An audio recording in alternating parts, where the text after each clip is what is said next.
Just got off an interview with Michael Godier. He's a sci-fi YouTuber and sci-fi author. He's written 3 books, all independently published, all doing well on Amazon.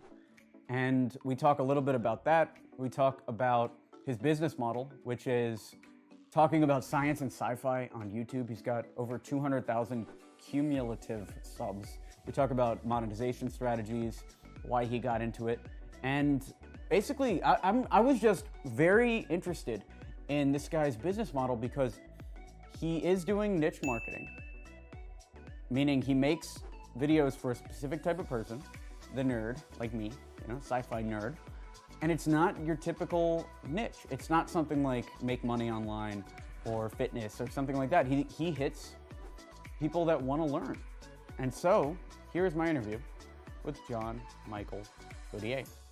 Welcome to the podcast, John. It's a pleasure to be here. I'm so impressed by your videos. One, because I'm extremely interested in what your day-to-day is like, what you're making these videos for and all that. But then also on the other side of it, how high quality these videos are.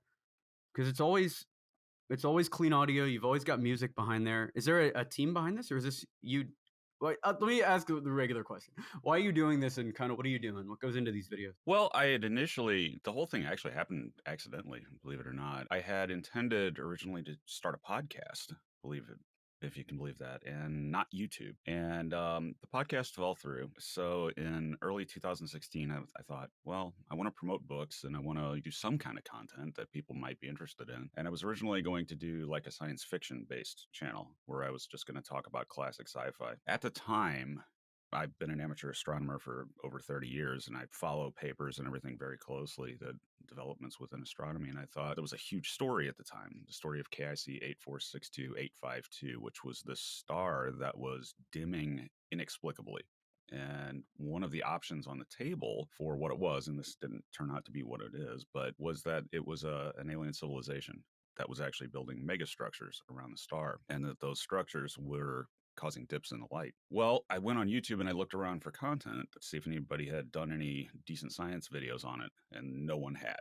No one had actually taken a realistic scientific approach to this story to see what the science was, as opposed to embellishing or, saying it was UFO related or something like that. So I just sat down and I recorded a script that I'd written, and just going through explaining what this was, what are the possibilities, although it's probably dust, could be. And that video went viral. And I was like, well, I should make more videos. And I'm currently on, I think, number 240 something video. So I never stopped, and the channel grew from there. But in truth, I never really expected any more than about 300 people to watch that first video.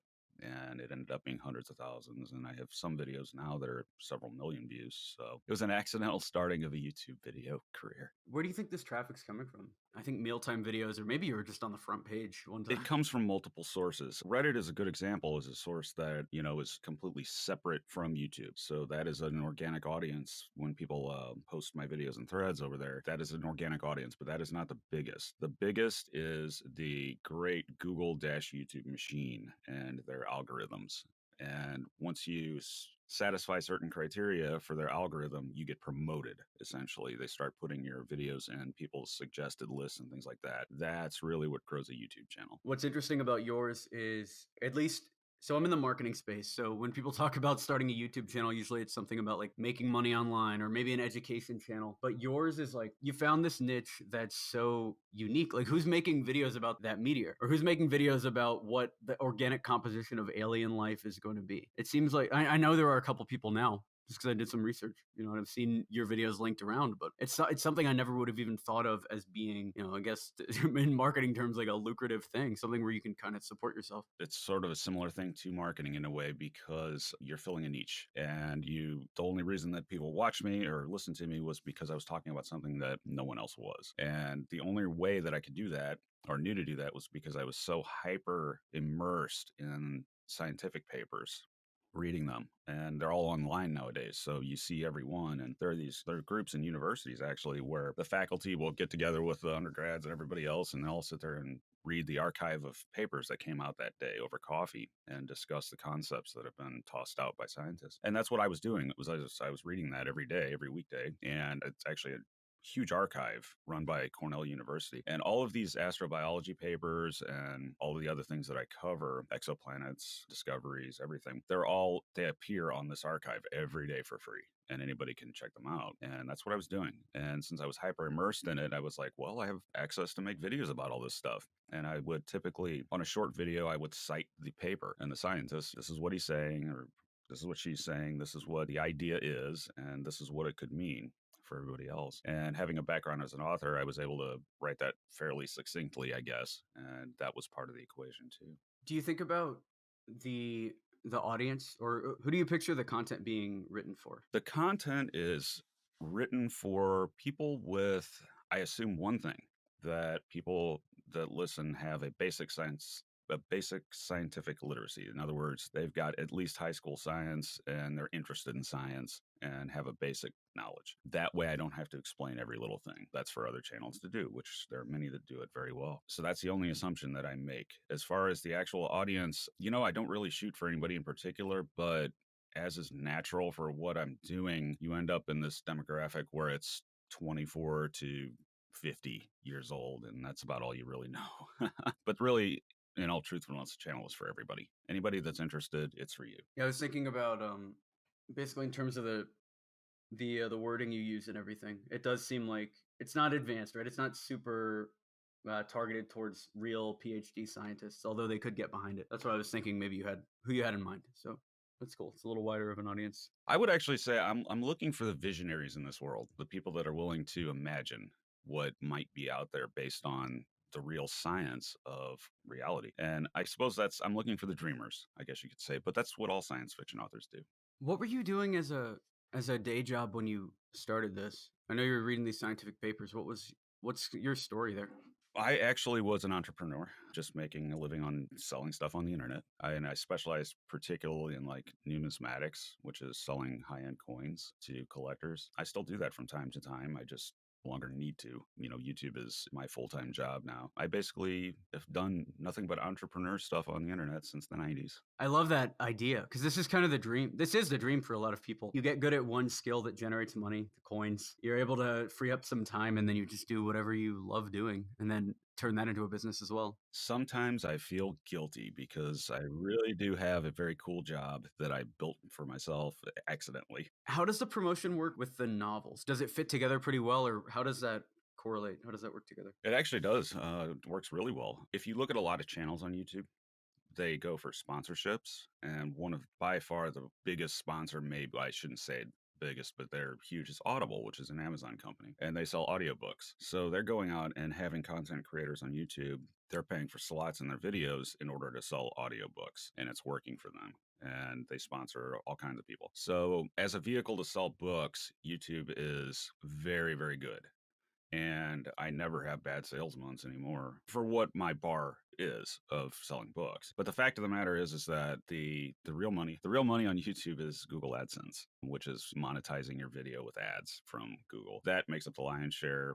And then book sales, and then you have things like Patreon and all this, and different revenue streams that come from being a content creator. But I would say that as a vehicle to sell books, all authors should have YouTube channels. If you can make it work, it works. One of my other friends has a health and fitness channel, and he's always talking about his book there. And he said the same thing. I think he's got 200,000 subs or something. And yeah, he was saying he makes more off the books now than he ever did. And just you saying that right there makes me realize maybe I should write a book. Always write a book if you're on YouTube, because you don't actually, in order to write a book these days, you don't have to go through the agents and the publishers and showing them a completed book and keeping your fingers crossed that your book is good enough to get published. You don't have to do that anymore. You can just slap it up on Amazon and sell it as an ebook, and they'll even do, I think, print on demand for you. So it's much easier these days to be an author, and it's much easier these days to sell your books and promote your own books. If you're an author, are you writing outside the publisher system? Are these all self-published? I'm doing self-published, definitely, because the royalties are way,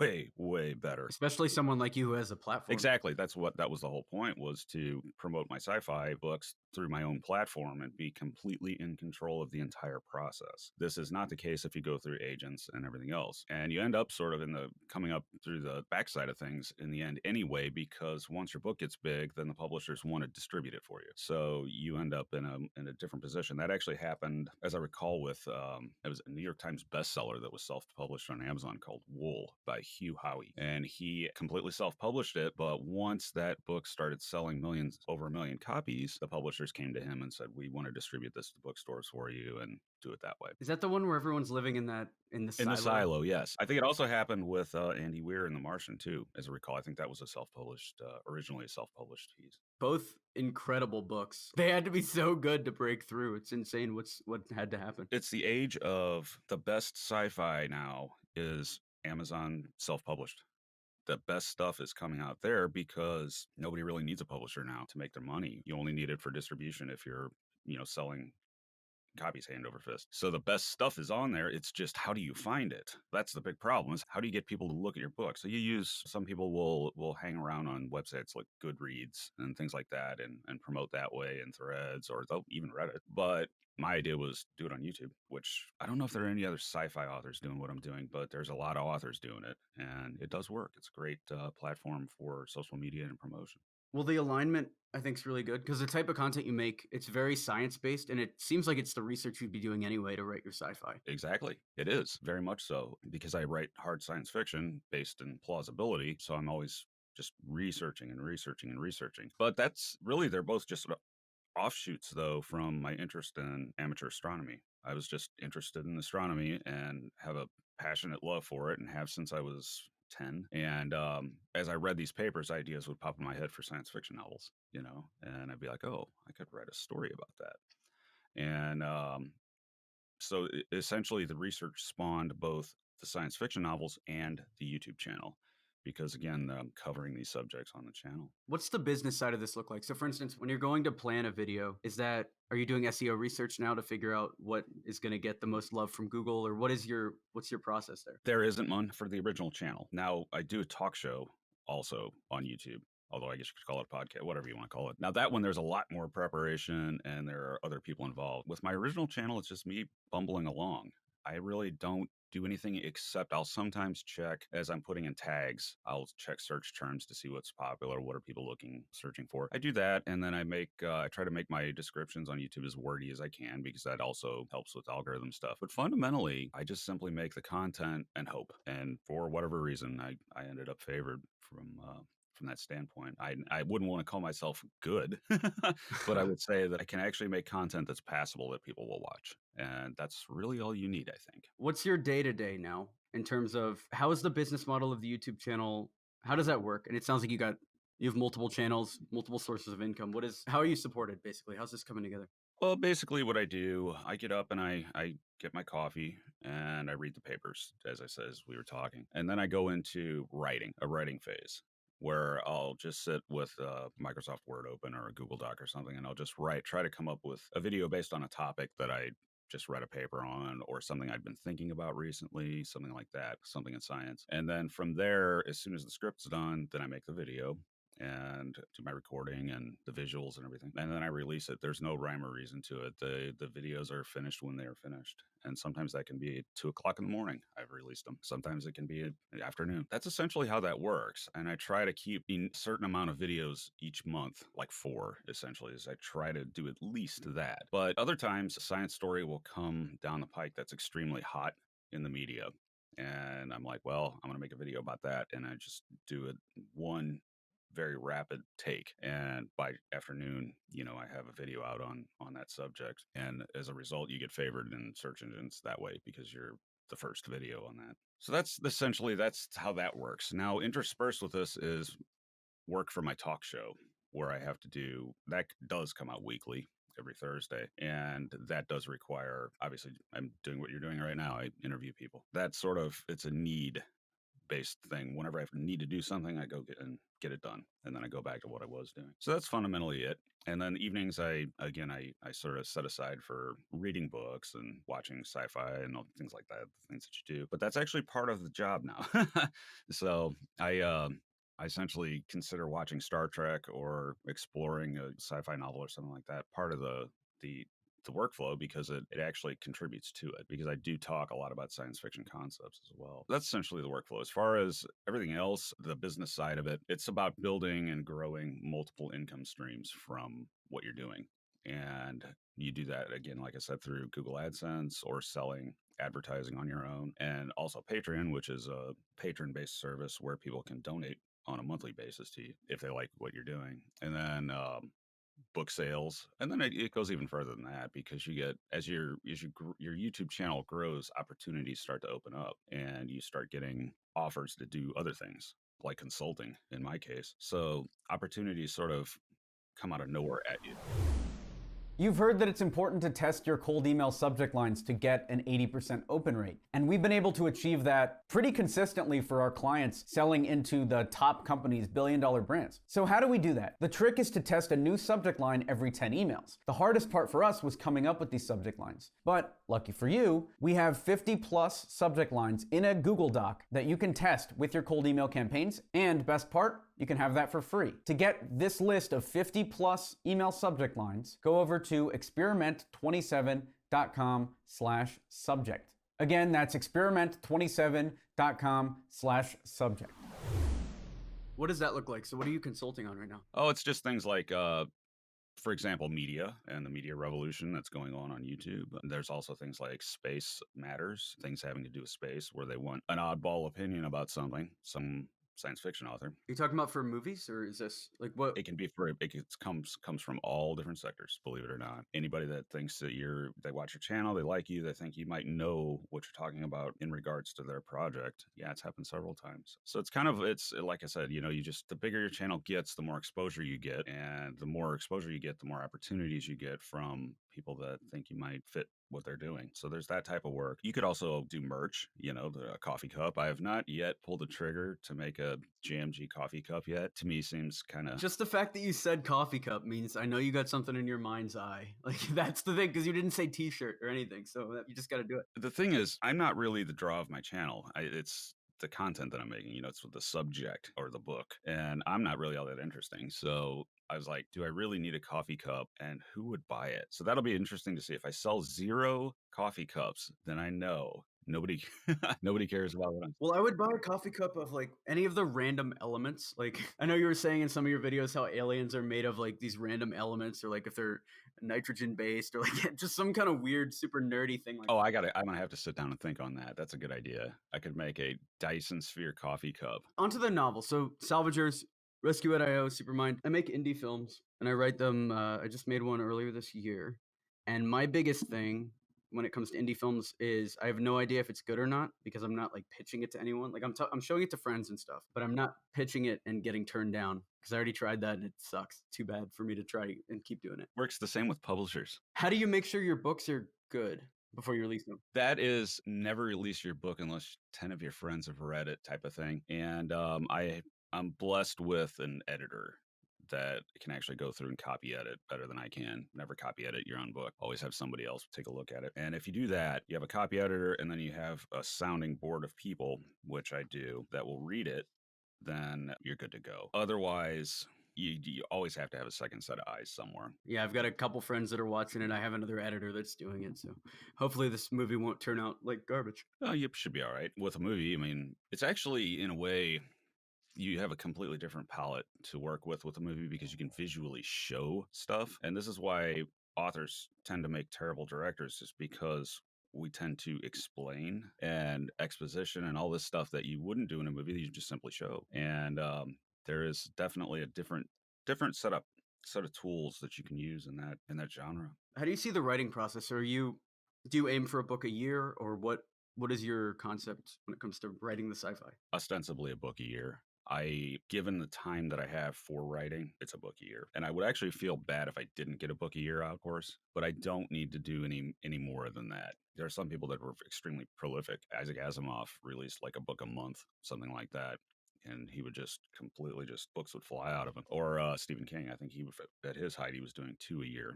And those are huge books, enormous books that dwarf my 80,000 word novels. But for me, one a year is just fine. There's something to the short novels, though. Those early Stephen King's, like Carrie, so good. Yeah, but I'll tell you There what, is something to the short novels some as of the well. long ones, The Shining is still one of my favorite books of all time. But then again, it's hard to actually pick favorites with Stephen King because he was so good. And actually, I kind of take that back because one of his really long ones he did, the one about the Kennedy assassination, I read the entire thing. I thought it was actually really well written. Everything had a spot. And the sequel to The Shining. Did you read the sequel? I did read the sequel. Yeah, what was that called? I don't remember the name. It was a couple of years ago. Yeah, it was several years ago. He was asking his audience if they wanted him to write another installment, and I think it was the Stand series, or if they wanted a sequel to The Shining. And I think the vote on his website went for The Shining, so he wrote that. But it was actually pretty good for a sequel that was written 35 years after the original. What do you see as the purpose of writing? Why are you writing sci-fi? For me, I get great satisfaction out of a finished book. A lot of people, when you're trying to go into writing or you're thinking about going into writing, 99 people out of 100 that are thinking of doing that will not pull the trigger. They won't write. They'll always want to, but they won't do it. So for me, in the end, I have a book to show for this. I pulled the trigger and did it, and this book is for sale. So I get a enormous amount of satisfaction out of that. But the other reason I do it is because I think that our world, you can look at the world and you can get depressed about it very easily. You can watch the news or whatever and say this is just terrible. What saves us from that is escapism. Everybody has some form of it. And for me, writing the novel is my escapism. It's sort of like watching a movie in your head. And for some reason, my head can produce movies, and I'm just writing them down as I watch them in my head. So that is a form of escapism. And you go into essentially a writer's trance. You'll sit down writing, and then you look up at the clock and 6 hours has passed, and then you don't realize that it happened. So for me, it's a total immersive escapist thing. And then of course, daring that other people will want to read what you wrote. And that in itself also is very rewarding. What is the talk show about? It's you and scientists? The talk show is called Event Horizon with me, John Michael Godier, on YouTube. And it is a weekly plus extra content talk show. The idea there is that instead of talking about the subjects on a monologue as on my main channel, I talk with the scientists that are writing the papers. And I also talk with other YouTubers, much like what we're doing. And I talk with just anything that I think people are going to be interested in. And I've had some pretty decent guests. I had Andy Weir on, who, as I said earlier, wrote The Martian. I had Martian, yeah. Abraham Loeb, who's a department head of astronomy at Harvard.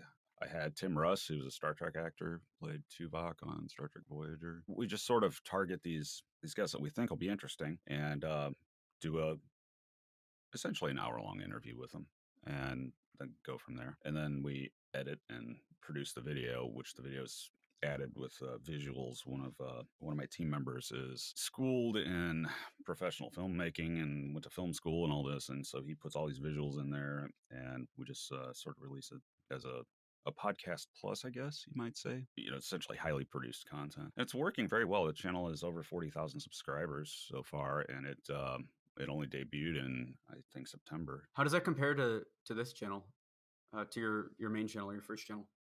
Well, my first channel is still just me doing all the work. It compares in that my original channel is me introverted with my brain reading papers and all this, whereas it's the exact opposite on a talk show where you're trying to get into the ideas of another person. That's definitely the major difference there. The other thing is that with my original channel, I use things like radio inflections and speech things that you do to sort of make it a little bit more polished. Whereas over there, I'm just talking like I'm talking now at Event Horizon. It's so interesting. So you built the entire team around the talk show, and yet you still have this other channel where you can just kind of make these videos whenever you want. It sounds like you're so much more excited about the talk show. And I like that it's got some subs. It's not like it's not floating there with no watchers. The talk show is more interesting for me to do because I'm talking with someone, but it's at the same time, I love my original channel dearly, and I will do it for decades. As long as YouTube exists, I will be there making those videos because it essentially it's my roots and I just love it, especially with audience interaction in the comments sections and everything else. It's, the channel's sufficiently big now that, there are hundreds of comments per day that I enjoy reading, some more than others, of course. But I definitely am excited about the talk show just simply because it's talking with another person instead of me monologuing, which can get a little bit boring. Yeah. I mean, there's benefits to both. There is something to that solo, making whatever you want to make and doing all that. But then there's also, it seems like there's a lot to these conversations. I get a lot of these podcast interviews too, but I also get a lot out of my main YouTube channel, which is just putting my ideas into words. It's fun to have multiple creative outlets too, because you've got latitude with either one. And but it definitely, if you do two of them like that, it fills your time up pretty quickly. There's a lot of work involved, but I love it, and I wouldn't want to do anything else. Perfect. All right, John, where do you want people to go? Where should people check you out online? Check me out on YouTube at John Michael Godier, and Event Horizon with John Michael Godier. Just put in my last name, Godier, and you'll run across my content. And then check me out on Amazon, same name, and you'll find my books there. Cool. Thanks for being here. No problem. It was a lot of fun. Have you been trying a bunch of different marketing tactics and nothing's working? I would love to work with you one-on-one to figure out exactly what's wrong. Whether you're using cold email to get billion-dollar clients on board, like I've done for most of the Fortune 500 for our clients, or you're using YouTube videos, we have over 23,000 subs, so I know something about that, or sales strategy, sold millions and millions of dollars in business-to-business transactions. If you're dealing with issues in any of those, I would love to have a one-on-one consulting call with you. You can get more info on that at experiment27.com/consulting.